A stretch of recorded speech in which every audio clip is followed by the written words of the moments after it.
안녕하세요. 오늘 저희가 같이 좀 깊게 파볼 주제는요. 아주 기본적인 현상인데 그 속을 들여다보면 꽤 흥미롭습니다. 바로 전기가 흐를 때 왜 뜨거워질까 하는 건데요. 특히 저항이 있는 도선에 전류가 이렇게 지나갈 때 열이 발생하는 거 여기에 좀 집중해 보려고 해요. 저희가 오늘 볼 자료는요. 그 전기 기능사 자격증 관련 블로그 글에서 가져온 질문이랑 해설이에요. 저항 있는 도선에 전류가 흐르면 열이 난다. 이 전류의 열작용과 가장 관계 깊은 법칙은 이런 질문이 있었고 보기로는 뭐 패러데이, 키르히오프, 줄, ohm의 법칙 이렇게 있었죠. 이번 시간에는 그냥 답만 아는 게 아니라 그 원리가 우리 생활이랑 실제로 어떻게 연결되는지 그걸 한번 제대로 파헤쳐 보겠습니다. 자, 그럼 시작해 볼까요? 그럼 바로 그 질문부터 시작해 보죠.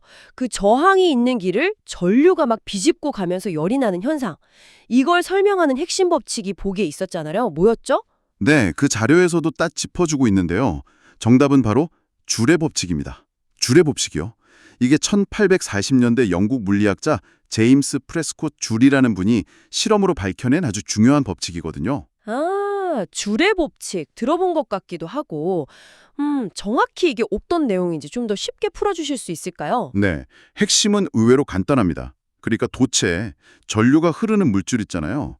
거기서 발생하는 열 에너지, Q라고 하는데 이 양이 딱 세 가지에 따라 결정된다는 거예요. 첫째는 흐르는 전류, I라고 하죠.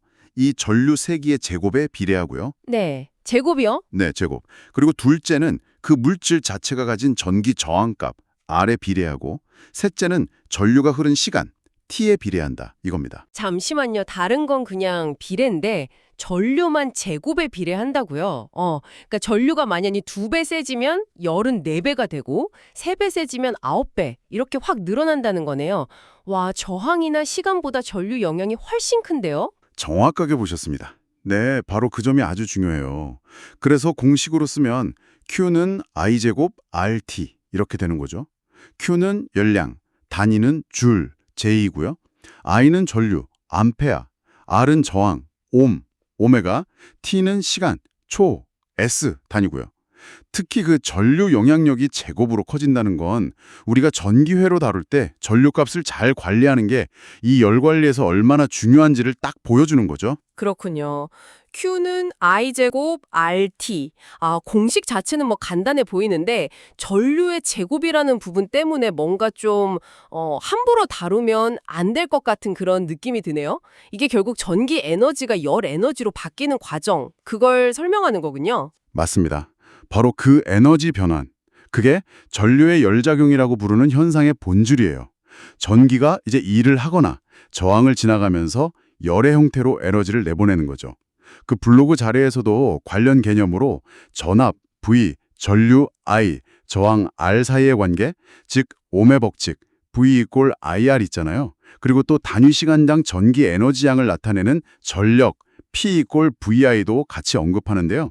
이게 줄의 법칙이랑 아주 가깝게 연결되어 있습니다. 아, 정말요? 그건 또 어떻게 연결이 되는 거죠? 네, 그 ohm의 법칙 V는 IR을 전력 공식 P는 VI에 한번 넣어보면요. P는 IR 곱하기 I니까 P는 I제곱 R이라는 식이 나와요. 그러니까 저항에서 소모되는 전력 자체가 전류 제곱 곱하기 저항이라는 거죠. 여기서 전력 P는 1초 동안 발생하는 에너지를 의미하잖아요. 단위는 와트, W고 와트는 줄 퍼세크고요. 따라서 줄의 법칙 Q는 I제곱 RT는 결국 뭐냐면 총 열량 Q가 단위 시간당 발생하는 열, 즉 전력 P는 I제곱 R에다가 시간 T를 곱한 거랑 같다. Q는 PT. 이런 의미가 되는 겁니다. 간단히 말해 1초에 I제곱 R만큼 열이 나니까 T초 동안에는 총 I제곱 RT만큼 열이 난다 이거죠. 아하. P가 I제곱 R이고 Q는 PT라서 결국 Q는 I제곱 RT가 되는 거군요. 와, 이제 딱 연결되네요. 이론은 이제 알겠는데 이게 실제로 우리 주변에서는 어떻게 쓰이는지 구체적인 예를 보면 훨씬 와닿을 것 같아요. 그 자료에 예시들이 좀 있었죠? 네, 아주 좋은 예시들이 있었어요. 아마 들으시면 아하, 이게 그거였구나 하실 거예요. 크게 보면 두 가지 방향인데요. 하나는 이 열을 일부러 막 쓰는 경우, 또 하나는 이 열 발생 원리를 안전을 위해서 응용한 경우 이렇게 볼 수 있습니다. 먼저 열을 활용하는 대표적인 예는 바로 전열기죠. 아, 네네. 전기난로나 뭐 그런 거요. 네, 맞아요. 전기난로, 헤어드라이어, 전기 다리미, 토스터 이런 거 전부 다요. 이 기기들 안에는 일부러 전기 저항, R을 아주 크게 만든 열선이 들어있어요. 니크롬선 같은 거요. 여기에 이제 전류 I를 흘려주면 Q는 I제곱 RT 공식 따라서 의도적으로 많은 열을 만들어내는 거죠. 그래서 그 열을 우리가 필요한 데 쓰는 원리입니다. 특히 전류 제곱 I2와 저항 R 값을 크게 설계해서 열을 효율적으로 얻도록 만든 거예요. 하긴 겨울에 쓰는 전기장판 같은 것도 똑같겠네요. 오, 뜨끈하게 하려고 일부러 저항 큰 열선을 쓰는 거군요. 맞습니다. 그리고 두 번째 활용 예시는 조금 오래되긴 했지만 백열전구요. 아, 에디슨 전구요. 네, 그거요. 지금은 뭐 거의 다 효율 좋은 LED로 바뀌었지만요. 백열전구는 유리관 안에 필라멘트라고 아주 가늘고 긴 텅스텐 선을 넣었잖아요. 이것도 저항알이 엄청 크거든요. 여기에 전류 I를 흘려주면 이 필라멘트가 줄의 법칙 따라서 뭐 수천 도까지 막 가열돼요. I제곱R 때문에요. 그러면서 빛을 내는 방식이었죠. 근데 사실 나오는 에너지의 대부분 한 90% 이상이 그냥 열로 빠져나가고 빛은 정말 조금 나왔어요. 그래서 에너지 효율은 엄청 낮았죠. 헉, 빛보다 열이 훨씬 많이 났다니. 어떻게 보면 난방기구에 더 가까웠던 걸 수도 있겠네요. 허허. 그럼 안전을 위해 응용한 예는 뭐가 있었죠? 바로 퓨즈입니다. 이건 열을 뭐 이용한다기보다는 과도한 열 발생을 딱 감지해서 회로를 지켜주는 안전장치죠. 아, 퓨즈. 네네. 네, 퓨즈는 보통 회로에 직렬로 이렇게 연결돼 있다가요. 만약에 뭐 합선 같은 문제가 생겨서 회로에 갑자기 기준치보다 훨씬 센 전류, 그러니까 I가 비정상적으로 확 커지면요. 퓨즈 안에 있는 금속선이 있어요. 이게 상대적으로 저항을 좀 가지면서 녹는 점은 낮은 금속이거든요. 뭐 납주석 합금 같은 거요. 이 선이 Q는 I제곱 RT 원리 따라서 갑자기 확 늘어난 열 때문에 스스로 녹아서 딱 끊어져 가리는 거예요. 아, 특히 전류의 제곱 효과 때문에 과전류가 흐르면 열이 정말 확 증가해서 엄청 빨리 반응할 수 있는 거죠. 이렇게 물리적으로 회로를 딱 차단해서 뒤에 연결된 뭐 비싼 기기들 보호하고 더 나아가서 과열 때문에 불나는 거, 그런 위험까지 막아주는 아주 중요한 역할을 하는 겁니다. 아하. 저 어릴 때 집에 있던 그 두꺼비 집 안에 유리관으로 된 퓨즈 있었잖아요. 그거 생각나네요. 뭔가 문제 생기면 아버지가 그거 빼서 갈아 끼우시고 그랬는데 요즘은 뭐 자동 차단기가 대신하지만 기본적인 원리는 과전류 흘러서 열 받으면 끊어진다. 이거는 비슷하겠군요. 네, 맞아요. 원리는 같습니다. 그 자동 차단기, 서킷 브레이커라고 하죠. 그거는 퓨즈처럼 한번 끊어지면 갈아야 하는 게 아니라 그 안에 뭐 바이메탈 같은 열감지 장치나 전자석 같은 걸 써서요. 과전류가 흐르면 자동으로 스위치가 탁 내려가고 문제 해결되면 다시 그냥 올려서 쓸 수 있다는 점이 다르죠. 하지만 근본적으로는 줄의 법칙 때문에 생기는 열을 감지하거나 이용한다는 점은 똑같습니다. 와, 설명을 쭉 듣고 보니 정말 당연하게 쓰던 전기 제품들, 또 안전장치들 속에 이 줄의 법칙이 이렇게 깊이 들어가 있었네요. 전열 스토브는 왜 뜨겁고 또 컴퓨터나 스마트폰 충전기 같은 거 쓰다 보면 왜 따뜻해지는지, 물론 이건 보통 원치 않는 열이지만요. 그리고 과부하 걸리면 왜 차단기가 툭 떨어지는지, 그 모든 현상의 기본 원리가 결국 Q는 I제곱 RT 이 공식 하나로 설명된다는 게 참 신기합니다. 그렇죠. 그리고 여기서 한 걸음만 더 들어가 보면 또 생각해 볼 지점이 있어요.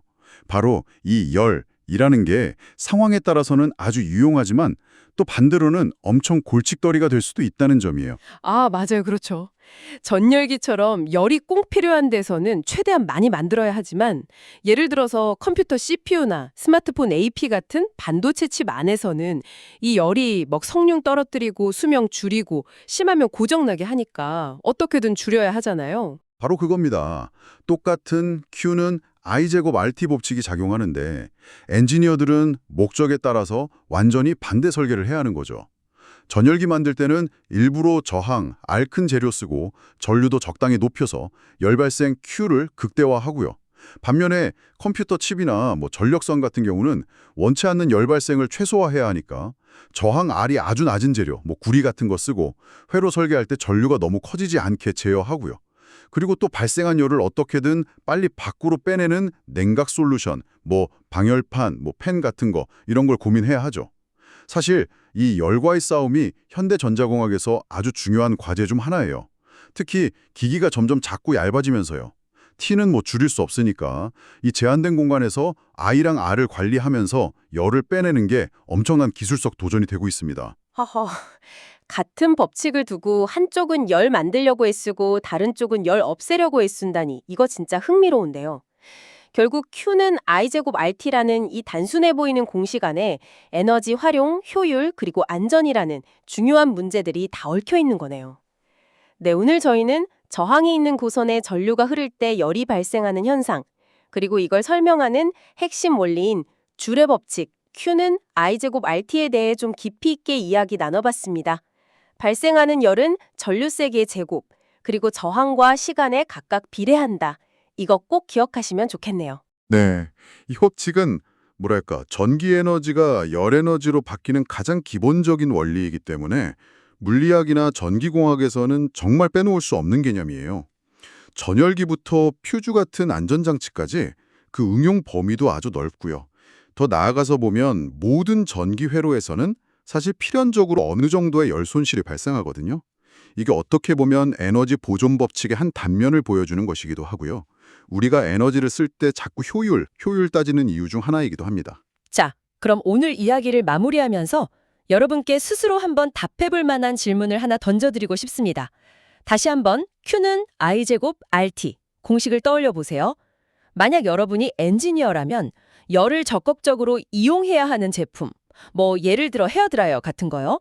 그리고 열 발생을 최소화해야 하는 제품, 스마트폰 같은 거, 이걸 설계한다고 한번 상상해 보세요. 단순히 전류 I를 높이거나 낮추고 저항이 큰 재료나 작은 재료를 쓰는 것 말고 이 법칙의 원리를 이용해서 각 목적에 맞는 좀 더 창의적이거나 효율적인 설계 아이디어를 떠올릴 수 있을까요? 예를 들어 열을 아주 빨리 내야 한다면 혹은 아주 오랫동안, 그러니까 T가 길어져도 과열되지 않게 하려면 여러분이라면 이 I, R, T 세 가지 변수를 어떻게 조합하고 활용해서 문제를 풀어가실지 한번 생각해 보시면 좋겠습니다. 오늘 저희와 함께 이 전류와 열의 관계, 이 흥미로운 탐구에 함께 해주셔서 감사합니다.